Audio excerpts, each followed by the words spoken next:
اختفيت بشكل غريب صراحة، حتى الظهور الإعلامي، حتى وجودك في الملاعب.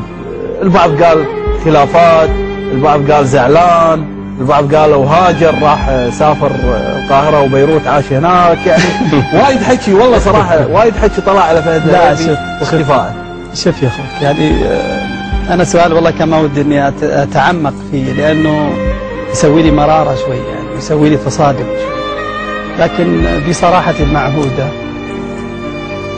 للأسف الرياضة السعودية، وأنا أقولها بكل أمانة، وأنا أعتقد الجماهير كلها الآن تسمعني، واقعنا الرياضي مرير. واقعنا الرياضي هو عبارة عن حلقات، الحلقات هذه دائما تكون مع بعض، يعني شد لي واقطع لي.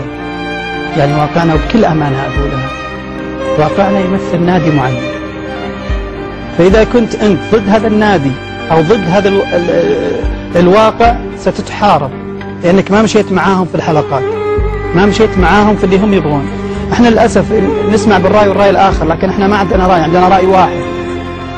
يعني لو تتكلم على الإعلام الرياضي، هو ممتلك ومسيطر على نادي معين، فمن الأسف انك تدخل معاه. يعني من يقيم؟ في ناس ما تسمعهم إلا من 2 أو 3 سنوات، مثلا فهد الهريفي، يعوذ بالله من كلمة أنا، في 18 سنة بالكرة السعودية. يجيك شخص إعلامي ما له 2 ما زاوى كرة القدم ولا يعرف، يبغى يشتهر، خلاص هذا لاعب ضدي مهما قلت حقيقة.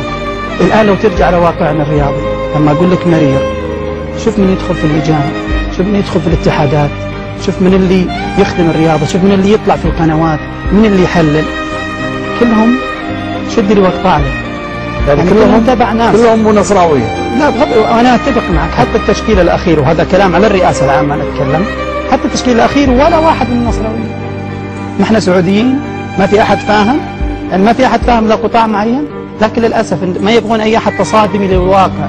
بس يمكن أنتم ما تبون فهم. لا بالعكس، مو ما تبي، أنت ما تكلموك، بس تكلموا شخصيات ثانية. لا ما هي على كذا. وأنا أقسم بالله العظيم إني أقول لك بكل أمانة الصدر، يعني أنا قناة حكومية انطردت منها، قناة حكومية انطردت منها، المسؤول هلالي، الناس هلاليين، الجرايد هلالي، مهما قلت حقيقة أو قلت شيء خلاص، مهما كانت حقيقة في صالح الوطن، بس أنت يعني ما أنت معاهم لازم يبعدون. انتقادك كان لهم لسياستهم أو لأشخاص؟ لا مو هو لسياستهم، يعني أبسط شيء، لو أجي أقول لك مثلا من أبسط شيء وأقرب شيء صار، تجي تقول والله ياسر قحطاني كان سيء وهو سيء مثلا، يا ويلك تمس شيء، يخلونك عبرة لغيرك. وهو بالفعل هم ما يجونك يقولون لك لا أنت هل هو صادق أو لا في رأيه، هل هو